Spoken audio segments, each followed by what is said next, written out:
여러분, 사람들이 듣기 싫어하는 말도 있지만 그러나 들어도 좋은 말, 듣기 좋은 말이 있죠. 그 가운데 하나가 복 받으라는 말입니다. 당신은 복 있다라고 하는 이 축복해주는 말을 듣기를 좋아하죠.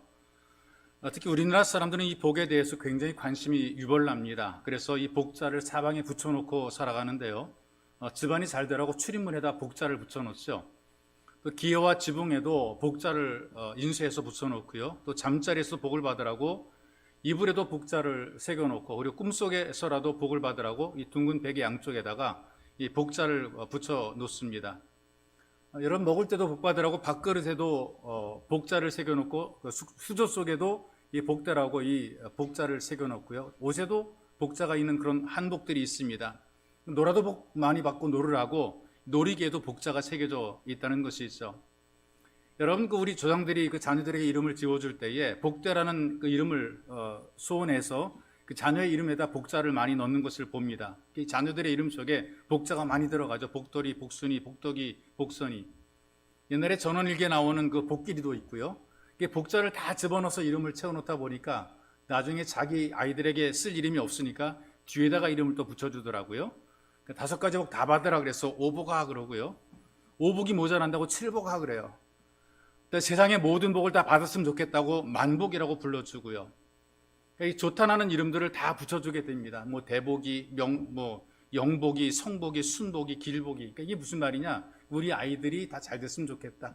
아들이든 딸이든 복 있는 삶을 살았으면 좋겠다라고 하는 부모들의 기도가 담긴 것입니다.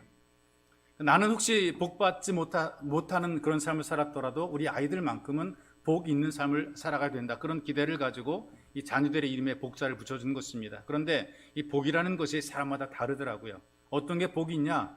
어떤 사람은 공부를 잘하는 것을 복이라고 얘기를 하고요. 어떤 사람은 건강한 것을 복이라고 얘기를 해요. 노인이 될 때까지 치아가 튼튼하고 오래 장수하는 것을 복이라고 하고요. 그리고 대부분의 많은 사람들이 그저 돈만 있으면 복 있다 이렇게 얘기를 하는 사람들이 많고요. 예전에는 그 고깃국에 쌀밥 먹는 것을 복이라 그랬죠. 그래서 북한의 김일성이 죽기 전까지 그 외쳤던 구호 가운데 하나가 인민에게 쌀밥에 고깃국 먹이는 나라를 건설하는 것, 이것이 북한의 간절한 구호였습니다. 지금도 마찬가지 많은 사람들이 살아가면서 모든 부분에 잘되고 형통하기를 간절히 바랍니다. 그러니까 모두가 복 있는 삶을 간절히 소원하죠. 우리 교회도 복 있는 교회가 되기를 소원합니다. 저는 목사로서 여러분 모두가 하나님께 복을 받고 복의 통로가 되어서 여러분 자신만 잘 되는 것이 아니라 모두를 잘되게 만들어주는 그런 예수 가족이 되기를 간절히 기도합니다. 감질만 나는 것이 아니라 막 복이 보고 누리지 못하는 그런 복이 아니라 계속 누려지는 복. 내 손에 잡히고 그 다음에 내 눈으로 볼 수 있고 내가 느끼며 경험하고 내가 베풀어 나눠주는 그런 복을 우리는 원합니다. 우리가 살아가면서 야, 나는 정말 행복한 사람이야, 이런 고백을 하는 그런 것이 복이라고 생각이 돼요. 또 주변 사람들이 우리를 바라볼 때 당신은 정말 복 있는 사람입니다, 이렇게 축복해 주는 말을 들으며 살아가는 그런 성도가 되는 것, 바로 이것이 우리에게는 복입니다. 가난하게 사는 게 길면은 지겨워지게 되고, 그리고 마음속에 나도 좀 돈이 많아 부자가 되고 싶다라는 생각들을 하게 되죠. 근데 같이 태어나서 같은 시대에 태어나서 같이 살아도 어떤 사람은 부자로 살고 어떤 사람은 가난하게 살아요. 친구임에도 불구하고 어떤 친구는 부자로 살고 어떤 친구는 가난하게 살아가는 것이죠. 근데 가난하게 사는 친구가 부자로 사는 친구들을 부러워했어요. 그래서 체면을 무릅쓰고 자존심을 구겨진 자존심을 무릅쓰고 친구를 찾아가 부자가 되는 법을 가르쳐달라고 얘기를 했습니다. 부자인 친구가 이렇게 얘기를 해요. 밑바닥이 깨져 금이 간 항아리를 주면서 여기에 두레박으로 물을 가득 채워라. 근데 그까짓 거 누구 못하겠습니까? 그러니까 우물에 열심히 물을 길어가지고 그 항아리에다가, 금간 항아리에다가 물을 계속 부었어요. 그런데 시간이 지난 물이 또 계속 빠져나가요. 밤새 채워넣어도 또 밤새 물이 빠져나가 버리는 거죠. 그래서 결국 이렇게 얘기를 합니다. 네, 아무리 해도 안 돼. 해도 이건 못하겠어. 부자 친구가 이렇게 얘기를 해줍니다. 그러면은 그 멀쩡한 항아리, 자주 좋은 온전한 항아리인데 구멍난 두레박을 주는 거예요. 물이 줄줄 새는 두레박을, 찌그러진 두레박을 주면서 이걸 한번 물 채워봐라 그랬어요. 두레박에 구멍이 났어요. 찌그러졌어요. 그 우물에 담가서 건져낸다 할 늘 물이 굉장히 조금밖에 안 담기는 거예요.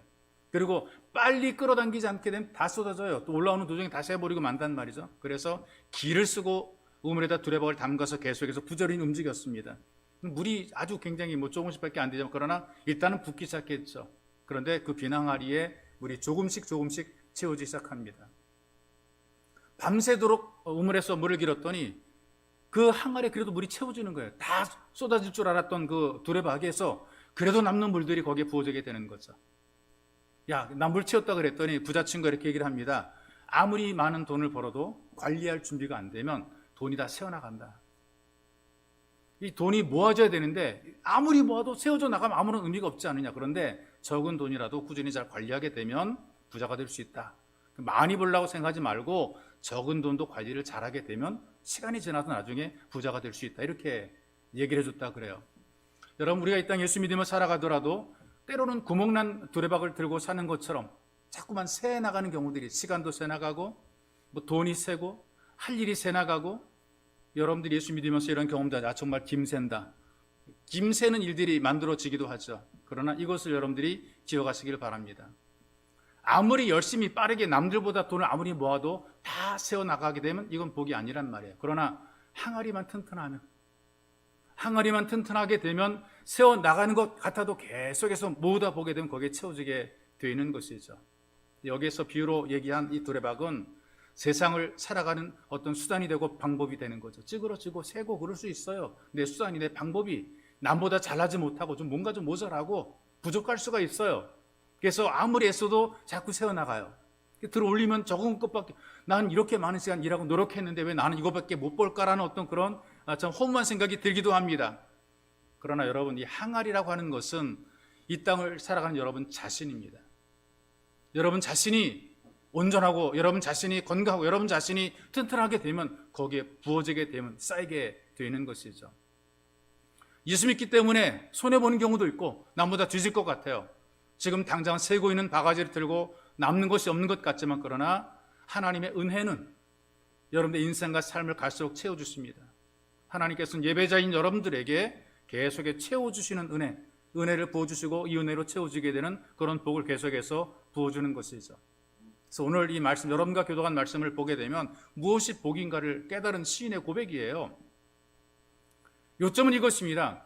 하나님께 예배드리는 삶이 복이다. 이걸 가르쳐주고 있죠. 우리 하나님께 온전히 예배를 드리게 되면 이것이 복이다.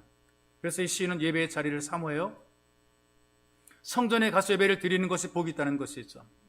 우리 믿음의 선배들 한번 보세요. 예배에 생명을 걸었거든요. 예배를 위해서는 마음을 새롭게 했어요. 예배를 드리기 위해서 어려운 환경도 감수를 했어요. 때로는 하늘이 보이고 비가 새고 막 그래요. 그래서 그릇 놓고 예배를 드렸어요. 그리고 막 바람이 숭숭 불어 들어오는 가마니를 깔고 앉아서 거기서 참 한기가 올라오는 그런 자리에서도 예배를 드렸어요. 기쁨으로 예배를 드렸습니다. 날마다 새벽마다 그런 곳에서 예배를 드렸습니다. 예배 전날부터 준비하고 길게는 2-3시간 걸어서 가는 그런 거리임에도 불구하고 그들은 그렇게 기꺼이 예배를 드리러 다녔습니다. 근데 하나님께서는 이렇게 예배를 드리는 사람들에게 복을 주시는 겁니다. 은혜를 베풀어 주시고 하나님께서 그의 항아리를, 빈 항아리를, 인생의 빈 항아리를 채워주시는 것이죠. 어떻게 복을 주시느냐? 주님의 집에 거하는 삶을 사모했더니 그 주님의 집에서 평안과 기쁨이 주어지게 되는 것입니다. 나는 정말 주님과 함께 하기를 간절히 사모하고 예배 자리를 사모했더니 바로 그 주님께서 그의 삶 속에 평안과 기쁨을 부어주시는 것이죠. 여러분, 우리가 이 땅에 보게 되면요, 쉼을 누릴 곳을 자꾸 찾아다니잖아요. 맨손으로 살던 옛날이나 맨션에 사는 지금이나 쉴만한 물가와 같은 보금자리를 사람들이 찾고 있습니다. 예전의 삶들을, 우리 어르신들 그 삶의 그 살아온 모습을 보게 되면 화장실 가는 게, 밤중에 화장실 가는 게 귀찮고 또 무섭기 때문에 발치에다 오강을 두고 살았던 그런 경험을 했던 분들이 계실 겁니다. 저도 그런 기억이 있으니까요. 잠결에 실수하게 되면 그 오강을 발로 차 엎어버리는 바람에 지린내가 진동하는 그런 경우도 있어요. 화장실을 가려면 문 밖을 나가야 되잖아요. 자꾸 나가야 되는, 나가서 바람 숭숭 들어오는 뒷관으로 가야 되는 것이 있어. 얼마나 불편합니까? 그리고 우리 여러 사람들이 쉬는 그 방이라도 이불을 덮어줘도 코가 시립니다. 머리맡에 둔 걸레가 얼 정도로 그렇게 불편한 환경에 사람들이 살았어요. 불편하다고 얘기했겠죠. 그래서 사람은 불편을 극복하기 위해서 계속해서 노력을 많이 해서 지금은 맨션에서 살고 있지 않습니까? 지금은 한겨울에도 건물 안에서 반팔을 입지 않습니까? 자다가 일어난 채로 우리는 쉽게 볼일을 다 볼 수 있어요. 다 할 수 있어요. 안 나가도 집안의 모든 걸 다 할 수 있단 말이죠. 그럼 그렇다고 사람들이 많이 쉼을 누리느냐? 그것도 아니란 말이에요. 잠들기 전에 문단속 꼭 해야 되죠. 어떠지면 몇 개씩의 열쇠로 잠치를 하는 것입니다. 왜? 불안하니까. 편하게 사는데 불안한 겁니다. 쉴 만한 집이 있음에도 불구하고 쉬기 위해 찜질방 가고 막 그래요. 여기저기 놀러 다니고 그래요. 좋은 것을 주었음에도 불구하고 좋은 것 누림에도 뭔가 쉼을 누리지 못하는 것이 인생의 모습 아니겠어요? 미국 대통령의 전용차 가격이 한 5억 정도 된다고 그러는데 보기에는 이 차 날렵해 보이는데 한 2톤 정도 나가는데 굉장히 무거운 차죠. 유리가 방탄으로 만들어졌고요. 타이어가 특설계가 됐다는 거예요. 네 바퀴가 다 터져도 한 80km로 달릴 수 있을 정도로 그렇게 설계가 된 그런 차입니다. 일반 사람 상상도 못할 정도로 튼튼한 차죠. 아마 우리나라 대통령도 경호를 받으면서 이 차가 상당히 어떤 방탄으로 되어 있는 그런 차를 타고 다닐 겁니다. 그런데 그 속에 탄 사람은 안심하지 못하잖아요. 왜? 경호원이 붙어 다니는 거 보면 알잖아요. 거기 타고 안심하면 경호원이 필요 없을 텐데 바깥에 경호원들이 쫙 따라다닌단 말이죠. 여러분과 제가 사는 세상이 그렇게 편안하게 살만한 곳은 그렇게 많지 않습니다. 그리고 대부분 이 가정이 보금자리가 되기를 기대하잖아요. 여러분들이 경험하는 것처럼 사방에다 돌아다녀 봐도 집에 와서 아이고 내 집이 편하지 다들 그러고 편하게 쉬는 모습을 본단 말이에요. 보잘것도 없는데 세대로 사는 집인데 그래도 내가 사는 집이 제일 쉬기 편한 곳이 되는 것이죠. 아무리 크고 대단하고 좋은 집일지라도 자기 가족이 사는 집이 아니면 평안 누리지 못하는 것입니다. 요즘에 많은 가정들이 아픔을 경험하더라고요. 자녀는 집 밖에서 맴돌아요. 부부는 각방 쓰고 살아갑니다. 인고 부부로 소문나고 행복한 가정을 자랑했던 그런 사람들도 쉽게 무너지는 것을 우리는 목격을 하게 돼요. 김준호 목사님이라는 분이 있어요. 판자촌, 답신인 판자촌에서 목회를 시작하신 분이거든요. 근데 불행한 가정을 많이 도와주었습니다.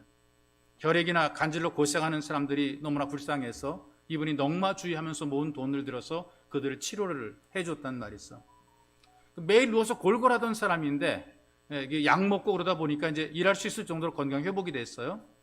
근데 이분의 그 아내가 이 김준호 목사님에게 원망합니다. 목사님 때문에 우리 집이 망했다는 거예요. 아니 넉마주의해서 번 돈 갖다가 약 사주고 병원에 가서 치료해주고 그랬었는데 아내가 원망하니까 이 김 목사님이 너무나 황당한 거죠. 근데 사연을 들어보니까 좀 이해가 됐다는 거예요. 왜냐하면 힘이 없어 누워있을 때는 아무것도 몰랐는데 건강해지니까 그렇게 처자식을 두들겨 팬다는 거예요. 아니 힘이 생기니까 누워서는 아무것도 못하던 사람이 약 먹어주고 의사 치료받고 나니까 힘이 생겨가지고 그냥 시도 때도 없이 처자식을 두들겨 팬다는 거예요. 그래서 매를 맞던 아내는 원망 가출해버렸어요. 남편은 원망하다가 결국에는 죽었습니다. 오래 살지 못하고 죽었어요. 또 직업이 없는 사람에게 직장을 주선해주면서 일자리를 만들어줬거든요. 처음에는 막 감사하고 막 고맙고 열심히 했습니다. 생활에 여유가 생기게 되니까 돈이 좀 벌려지게 되니까 남편이 술 마시고 들어온 날이 자자지대라는 거예요. 처음에는 일거리 없어서 맨날 놀았어요. 빈둥거리 놀았어요. 실업자예요. 그래가지고 일자리 만들어줬더니 돈 좀 벌리고 생기니까 술 마시고 그러더니 계속 부부싸움이 심해지고요. 세간들이 막 계속 부서 터지고요. 서로 질세라 부부가 아내도 남편도 서로 폭력을 행사하고요. 화가 난 아내가 어린 아이들을 남겨두고 집을 나와버렸어요. 남편이 술 잔뜩 먹고 술 취해가지고 정신없이 골아떨어져 잠자고 있는데 그때 아이가 있는데 막 기어다니기 시작한 그런 아이가 문을 열고 문지방 넘다가 그만 연탄 아궁이 속으로 그만 머리가 빠져버리고 말았어요. 이 목사님이 울부짖는 그 아이를 병원으로 데려가면서 자기가 중요한 거 깨달았다는 거죠. 야, 이거 나는 여기서 넉마주의하고 이 빈민들을 위해서 내가 헌신한다고 목회를 하고 있는데 이들에게 돈 갖다 주고 치료해주고 그런 것이 결국 유익이 되는 것이 아니다. 돈을 주고 일터를 만들어 주고 건강하게 만들어 주는 것은 안 된다. 이걸 주어도 그 사람이 쪽박이니까 사람 자체가 세니까 아무리 주어도 누리지 못하더라. 그러면서 이분이 깨달은 것이 뭐냐? 하나님의 은혜 이외에는 없다. 사람이 하나님을 만나지 못하면 쉼이 없다는 걸 깨닫게 된 거예요. 다 해주어도 받는 사람이 이걸 제대로 받아들이지 못해 다 쏟아버리는 거란 말이죠. 그래서 깨달은 것, 하나님과 영적인 관계가 친밀해지게 될 때 쉼을 누리게 되고 평안함을 누리게 된다. 이런 사람은 어디에 있든지 평안함을 누린다는 것이죠. 자기가 누린 이 평안을 다른 사람과도 나누게 된다는 것입니다. 그렇기 때문에 정말 복 있는 사람은 하나님 안에서 쉼을 누리는 사람이 진실로 복 있는 사람이 되는 것입니다. 이 부분들에 대해서 이 시인이 4절에 고백하잖아요.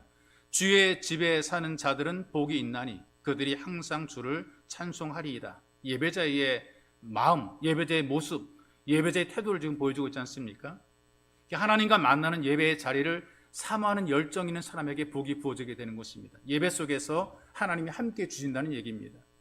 예배를 드리면서 평안과 위로와 기쁨을 누리게 되는 것이죠. 이걸 깨달은 찬송이 여러분과 제가 함께 불렀던 초막이나 궁궐이나 내 주 예수 모신 곳은 그 어디나 하늘나라, 이렇게 찬송하게 되는 것입니다. 예배 자리에서 받은 그 은혜로 세상을 살아가는 사람이 복이 있습니다. 과거에는요, 한 달이 넘도록 여행을 하면서도 예배 자리를 지켰어요. 너무 멀어서 도저히 갈 수 없을 때는요, 하루에 3번씩 성전 있는 방향으로 창문을 내고 기도합니다. 이게 바로 그 유대인들이, 이스라엘 사람들이 예배를 드리던 예배의 자세였어요. 그들은 긴 거리를 와서 예배를 드렸고요. 그리고 만약에 못 오게 되거든, 이방 땅에 도저히 갈 수 없을 때는 창문을 예루살렘을 열어놓고 하루에 3번씩 기도하면서 예배자의 마음으로 살아갔단 말이죠. 그리고 목숨을 걸었잖아요. 다니엘 같은 사람은 창문을 열고 기도하는 곳에 목숨을 걸었어요. 예배자의 마음에 목숨을 걸고 자리를 지켰어요. 이렇게 사는 게 어리석어 보이잖아요. 바보 같아 보이잖아요. 밥통처럼 예수 믿는 밥통이라고 말하더라고요. 그런데 여러분, 이렇게 예수 믿는 사람들, 이렇게 예배자로 살아간 사람들이 결국엔 세계에서 가장 영향력 있는 사람들이 된 것입니다. 인구 적어도 누가 감히 이스라엘 사람들의 어떤 그 영향력을 무시를 못하는 거란 말이에요. 1시간 예배를 위해서 3시간 걸리는 교회를 다녀가는 성도가 있어요. 1시간 예배. 근데 오고 가는 것은 3시간. 오는데 3시간, 가는데 3시간. 6시간 예배를 드리는 그런 사람이 있어요. 이 자랑하더라. 자기 교회 이런 교우들이 있다고 자랑하시더라고요. 성북교 어떤 집사님 한 분은요, 모스크바에서 그 직장 때문에 가수 생활하게 되는데 한 달에 한 번씩 부부가 교대로 교회 출석을 해요. 여러분, 비행값이 얼마입니까? 돌았죠. 거기는 교회가 없겠습니까? 그런데 이분들은요, 그 모스크바에서 한국까지 그 비싼 비행기 값을 들이면서 부부가 교대로 한 달에 한 번씩 출석하는 거죠. 정말 못 오게 되면 가까운 교회 찾아서 기업고 예배를 드린다면 이걸 자랑하는 거예요. 그분이 목사님 자랑하더라고요. 성경에서 이렇게 얘기를 합니다. 주의 집에 거하는 자가 복이 있다. 예배를 드리고 예배 자리를 지킨 여러분들에게도 갑절의 복이 임하기를 주님의 이름으로 축복합니다. 또 주님께 힘을 얻는 삶이 복 있는 삶이 되거든요. 예배 자리에서 주님께 힘을 얻게 됩니다. 내일을 바라보는 소망이 생기는 거예요. 힘을 얻으니까 나는 살아갈 수 있어라는 기대가 생기는 거죠. 믿음이 없을 때는 어떻게 생각합니까? 교회 가는 게 낭비예요. 이 바쁜데 교회 가야 되겠어? 시간 남을 때나 가는 것이고 할 일이 없을 때 가는 것이지. 또 교회를 다니면서 변화가 없는 사람들을 보게 되면 교회 다니는 거 보면 별거 아니야. 뭐 교회 다녀도 별거 없대? 이렇게 얘기를 하는 거예요. 교회 다 별거 없대? 그렇게 열심히 교회는 뭐야? 아무것도 별것도 없는데. 그런데 교회를 다니면서 변화가 되면, 사람이 바뀌게 되면 이렇게 얘기를 하죠. 아이고, 영 못 쓰게 됐어. 그 교회 다니면서 영 못 쓰게 됐어. 누가 이런 얘기 합니까? 전에는 대충 교회 문턱만 밟고 왔다 갔다 했던 사람이 은혜를 받게 되니까, 깨닫게 되니까 감사함으로 헌신하게 되잖아요.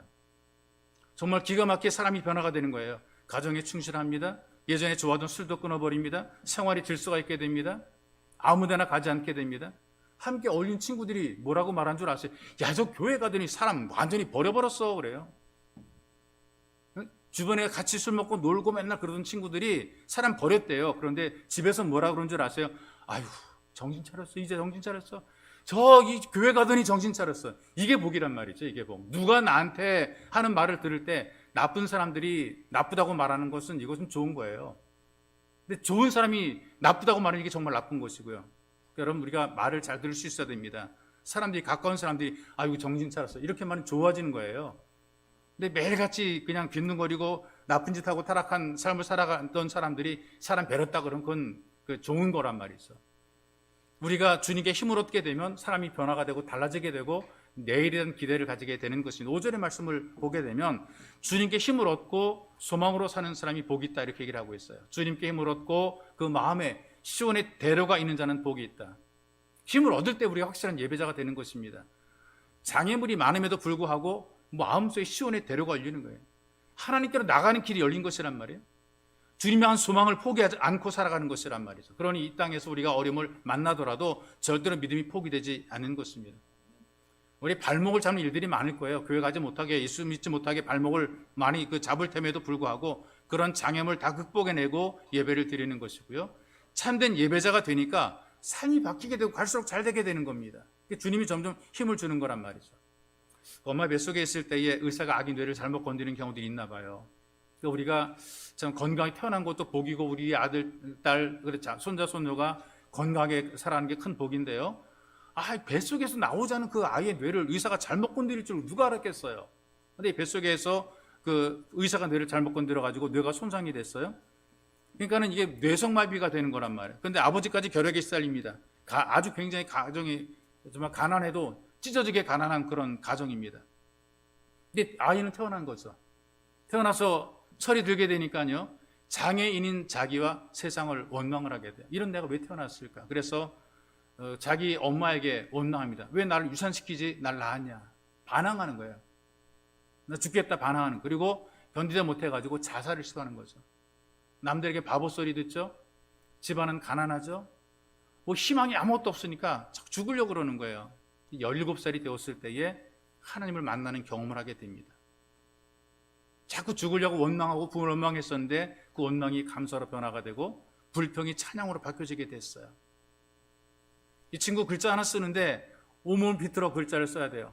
근데 감사를 고백하고 은혜를 고백하는 찬송시를 계속해서 써내려갔어요. 이 자매가 누구냐? 송명희라는 자매입니다. 여러분 잘 아는 송명희. 원망과 저주의 나날을 보내던 이 뇌성마비 장애인이 하나님을 만나 예배자가 된 이후에 공평하신 하나님이라고 고백을 해요. 공평합니까? 가난한 환경 속에서 장애를 갖고 태어나서 온전하지도 못하고 글자 하나도 제대로 쓰지 못하고 말도 제대로 못하는 그런 삶이 공평합니까? 이 자매가 느낄 때 하나님 공평하다. 내게 준 은혜로는 충만하다. 현실은 고통의 연속이에요. 주님께 힘을 얻고 멀쩡한 다른 사람을 격려하잖아요. 팔다리 멀쩡하고 정신이 멀쩡한 사람들을 격려한단 말이죠. 이게 복 있는 사람이라. 이게 복 있는 삶이라 그 말이죠. 예배를 통해서 절망을 이기는 힘을 얻고 살아가는 것입니다. 예배를 통해서 여러분들 들려지는 말씀을 통해서 여러분을 부르신 주를 만나시기 바랍니다. 그러면 행동과 마음이 바뀌어지게 되고 세상을 살아갈 용기와 힘을 얻게 되는 것이죠. 우리가 이 땅에 살아갈 때에 구멍나고 찌그러진 두레박을 손에 들고 있음에도 불구하고 우리는 복 있는 사람이 되는 것입니다. 하나님께서 힘을 주신 여러분들의 항아리는 튼튼한 거죠. 그래서 얼마든지 뚫어진 두레박으로 복을 담을 수가 있어요. 이 갑절의 복은 하나님께 힘을 얻는 사람이 누리는 것입니다. 그래서 하나님께 힘을 얻도록 힘써서 예배자의 자리를 지켜내시기를 주님의 이름으로 축복합니다. 또 주님만 기꺼이 의지하게 될 때 복 있는 삶이 되는데 주님만 의지하다 보니까 하나님께서 그 인생을 진짜 잘 되게 만들어 놓으시는 거예요. 아무것도 의지할 것이 없고 나 주님만 의지할래라고 주님만 의지하게 되면 그 삶을 잘 되게 만들어 놓으시는데 사람들이 자꾸 머리를 씁니다. 사람들이 자꾸 복잡한 생각을 많이 합니다. 이런 궁리 저런 궁리해서 하나님의 복을 자꾸만 가린단 말이에요. 여러분 주변의 사람들 보세요. 더 나은 삶, 더 좋은 삶을 살아보기 위해서 얼마나 많이 별별 수단과 방법을 통해 거짓말, 사기도 치고 우리나라 범죄 가운데 사기 범죄가 제일 많아요. 온통 사기꾼들이 얼마나 많은지 몰라요. 그래서 그 법원에 가가지고 그 판결한 무슨 사기, 다 거의 사기 범죄들이 얼마나 많은지 몰라요. 온갖 수단과 방법을 동원해서 내 잘 되면 된다는 거예요. 나 성공하면 된다는 거예요. 자리만 잡으면 된다는 거예요. 이런 어떤 욕망을 가지고 인생들이 살아가는 모습을 목격을 하게 됩니다. 차가 많이 다니는 사거리에서 교통사고 났는지 막 사람들이 웅성웅성 막 모여들어요. 신문기자가 카메라 들고 덜렁덜렁 지나가다가 막 사람들이 모여가지고 웅성대니까 느낌이 감이 어떻게 옵니까? 저 교통사고 났구나. 그래서 취재 어떤 감이 생겨서 취재하려고 달려 들어갔어요. 그런데 사람들이 비켜주나요? 안 비켜주죠? 비켜보라고 해도 안 비켜주지요. 지가 보려고 보지 왜 그 뒤에 있는 사람 들어가려고. 내가 기자라 그래도 안 비켜줘요. 내가 기자라 그래도. 그러니까 이 기자가 머리를 썼어요. 막 울먹이는 목소리로 길 좀 비켜주세요. 지금 사고 당하신 분이 우리 아버지거든요. 막 울먹울먹해.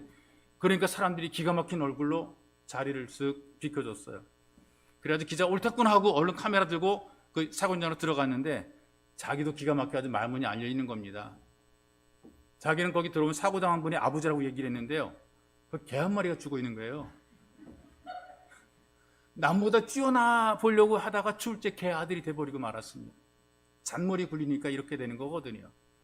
오늘 말씀을 보세요. 12절에 보세요. 만군의 여호와여 주께 의지하는 자는 복이 있나이다. 한번 저를 따라해 보십시다. 주께 의지하는 자는 복이 있나이다. 하나님께서 우리의 보호자가 되어주기 때문에 그런 거예요. 그래 11절에 하나님을 의지한 그 시인의 감격이 있잖아요. 여호와 하나님 해오 방패시라. 여호와께서 은혜와 영화를 주시며 정직하게 행하는 자에게 좋은 것을 아끼지 아니하실 것임이니이다. 하나님만 의지하면 하나님께서 우리를 책임지고 보장해주고 되게 하시고 이루게 하시는 겁니다. 황해도 지금 북한 지역인데 황해도 신천 지역에 예전에는 그 북한이 이 보그마율이 거의 뭐 98, 90%될 정도로 이렇게 보그마율이 높았어요. 황해도 신천 지역에 양정이라는 말이 있거든요. 거기에 이제 좌수라고 하는 것이 이제 낮은 직급의 어떤 그 벼슬이라고 보면 될 것 같고, 남해는 벼슬 양반인데 이 벼슬을 못 나간 사람들에게 사람들이 좀 이렇게 높여 불려주는 게 좌수라고 하는 벼슬이란 말이죠. 거기에 19살의 과부가 된 며느리가 있어요. 세상 사는 낙이 없잖아요. 하루하루 그냥 그 집에서 이제 그 청산가부로 살아가는데요. 이웃에 신천읍의 교회에 다니는 유씨라는 부인인데 그분에게 전도를 받았어요. 나들이 삼아 따라간 교회에서 예수 믿게 된 것입니다. 여러분, 나들이 삼아서 교회 오라고 그러는 것도 괜찮은 게 나들이 삼았던 교회에서 예수를 만나는 경우도 있어요.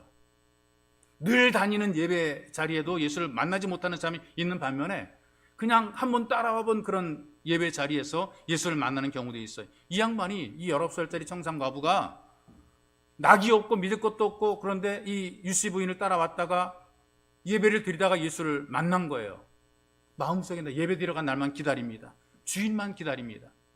그런데 며느리가, 이 청산과부 며느리가 열심히 교회를 다니니까 시어머니가 먼저 핍박하는 거죠. 이놈의 청산과부가 어디를 싸돌아다니냐고 광야에 가둬버립니다. 막 밥도 안 주고 막 굶기고 막 그랬어요. 달래고 때려도 교회 가는 거 포기하자는 거죠. 여러분, 근데 일반 사람들이 볼 때 이렇게 할 수 있어요. 아니, 며느리 19살 청산가부 며느리가 주일만 되면 나가는데 그 좋게 볼 시부모가 어디 있겠습니까? 이때 보통 하는 말이 있잖아요. 예수가 좋으냐, 신씨 가문이 좋으냐, 교회가 좋으냐, 집이 좋으냐, 교회가 좋으냐, 서방이 좋으냐, 막 따지고 막 묻잖아요. 핍박할 때 막 그렇게 핍박한단 말이죠. 어느 날 주일인데 저녁 예배를 드리고 옵니다. 시아버지가 바깥에 기다리고 있다가 며느리 머리채를 휘어잡고 소여물을 주는 광으로 데려갔어요. 네가 우리 가문에 서양의 돌을 받아들여 내가 주장해 볼 면목 없다. 너도 죽고 나도 죽어서 모든 그 연을 끊어야 되겠다. 작두 아래로 며느리 아이의 그 목을 집어넣었어요. 며느리가 아무런 반항도 하지 않고 목을 들이밀고 유언 하나를 남겼어요. 제가 죽은 후에도 아버님 오래 사시면서 예수 믿으셔야 됩니다. 천국에서 아버님 기다리겠습니다. 그 소리 들으니까 화가 더 나지. 이놈의 기집애 팍 누르려고 그러는데요. 갑자기 환한 빛이 쫙 비치면서 이 며느리에게 연결이 되는 거예요. 이 좌석 놀라가지고 내리려고 그랬던 작두를 제껴버리고 뒤로 자빠져 버렸어요. 그리고 나서 며느리에게 이렇게 말했다고. 야, 아가야, 신천읍까지 예배 드리러 갈 필요 없다. 우리 동네 예배당 짓자. 그래가지고 신자수라는 사람이 돈을 다 내가지고 예배당을 지어가지고 그렇게 세워진 교회가 황해도 신천에 있는 양정교회입니다. 이 역사적인 사실이거든요. 주님만 의지하는 사람, 그 사람이 복되니까 주변을 변화시키는 거예요. 놀랍게 바꿔놓는 거라치란 말이죠. 신앙이 좋으면 공부도 잘한다라는 그런 책을 쓴 분이 누구냐? 안수아라는 분이거든요. 이분 뭐 변호사인데요. 고대 법대를 졸업하고 정유회사에 입사를 했어요. 처음에는요. 3년 만에 28살에 그 정유회사장 중심 부서인 원유기획과의 과장이 됐어요. 근데 그 어린 나이, 젊은 나이에 그 과장이라는 것은 이게 되게 초고속 출세란 말이죠. 거기 막 가기 위해서 막 머리통 터지는 그런 자리에 과장이 된 것이죠. 그런데 회사에서 인정받고 그다음에 그 직급이 높아지게 되니까요. 회사에 요구하는 게 많아집니다. 아니, 공짜로 돈 주는 거 아니거든요. 돈 준 만큼 실력과 능력을 빼내려고 그런단 말이에요. 그러니까 계속해서 불러다가 일 시키고 뭐 중요한 일을 맡겨 그러다 보니까 주일 예배 제대로 못 드리게 됩니다. 주일에도 나가서 일해야 되고 자기는 교사로서 애들 가르쳐야 되고 성가대로 찬양 드려야 되는데 이것도 제대로 못하는 거예요. 왜냐하면 자꾸 회사에서 불러내 직급이 높아진 만큼 할 일이 많고 나가야 될 일이 많아지게 된 것이란 말이에요. 그러니 고민이 되는 겁니다. 일반 사람들의 고민이 뭡니까? 빨리 나는 왜 출세하지 못할까? 빨리 나는 높은 자리 가지 못할까? 이게 고민이잖아요. 내가 여기에서 직장에 입사해가지고 내가 여태까지 이것밖에 안 되나? 그거 고민하게 되는데 이 사람은 반대예요. 잘 돼가지고 내가 여기를 다녀야 되나 말해야 되나? 내가 잘 되니까 믿음이 떨어지게 되는데 기도하다가 결단을 내리게 되기를 나 회사 때려치고 변호사 되겠다. 사법고시 보겠다. 그래. 그러니까 집안이 발칵 뒤집어졌어요. 뭐 네가 지금 정신이 있느냐 없느냐, 지금 거기 얼마나 좋은 직장이고 네가 지금 출세해가지고 네가 월급을 얼마나 많이 받고 사람 너를 얼마나 부러워하는, 친구들도 반대, 집안에서 반대, 모두가 다 반대, 다 기독교인들임에도 불구하고 막 반대하는 거예요. 근무 좋지요. 그 다음에 또 월급 많죠. 능력 인정받지요. 장래성 있죠. 너 이 조건 왜 뿌리치느냐. 그리고 또 하나, 사법고시 아무나 되느냐. 이게 아무나 사법고시 할 수 있느냐. 너 이거 떨어지는 거 어떻게 이거 감당하냐. 나중에 떨어지면 바보 된다. 사법 등신 된다. 그러니 너 이 일을 계속 하겠냐. 그러니까 마음이 부담이 되겠네. 사법고시에 왔다 떨어지면 어떻게 할까. 한 번에 붙는 게 아니고 몇 년씩 걸린다고 그러는데, 보통 3, 4년 걸린다고 그러는데, 이 기간 동안에 내 가족의 생계는 어떻게 내가 책임질까. 근데 고민하다가 결정하기를 에라 모르겠다. 하나님, 나는 주님께 믿음 지키며 살겠습니다라고 하고 사직서를 제출했어요. 모든 삶이 아깝다, 미쳤다 그랬어요. 그런데 처음부터 다시 시작하는 마음으로 공부를 했어요. 책 놓은 지가 4년이 지났는데 최선을 다했어요. 물론 그 기간 동안에 교회 예배 드리고 성가대 봉사, 아이들 가르치고, 근데 그렇게 했는데 하나님께서 그에게 지혜를 주어서 그런지 1년 6개월 만에 31회 사법고시에 합격을 하게 됩니다. 이제 변호사 딱 되고 나니까요, 자기가 다니던 정유회사가 대기업 구조 조정 때문에 빅딜이 됐어요. 이분이 다니던 정유회사가 다른 기업에 흡수가 된 거죠. 그러니 남아있었더라면 이 사람 잘렸을 겁니다. 명예퇴직했을 거란 말이죠. 그런데 지금 변호사로서 의정부에서 열심히 일하고 있어요. 교회도 변호사에 충성하고 있어요. 여러 사람들에게 복을 주는 그런 귀한 일을 감당하는 것이죠. 마음속에 나는 주님만 의지합니다. 이 믿음 하나를 가졌거든요. 이건 욕심이 아니거든요. 믿음은 욕심이 아닙니다. 무조건 남 따라하는 것이 아닙니다. 난 하나님만 의지해요. 나는 주님밖에 없어요. 이런 간절함입니다. 하나님과 이런 관계가 바로 돼 있으면 이런 사람들에게 하나님께서 복을 부어주시는 것이죠. 여러분, 믿음으로 성공하고 잘 되는 사람 그냥 잘 되는 것이 아니에요. 그들은 정말 마음속에 나는 하나님밖에 없어요. 이런 마음으로 살았기 때문에 하나님께서 그들에게 복을 부어주시는 것이죠. 여러분들도 이렇게 하나님만 의지하는 삶으로 갑절의 복 누리시기를 주님의 이름으로 축복합니다.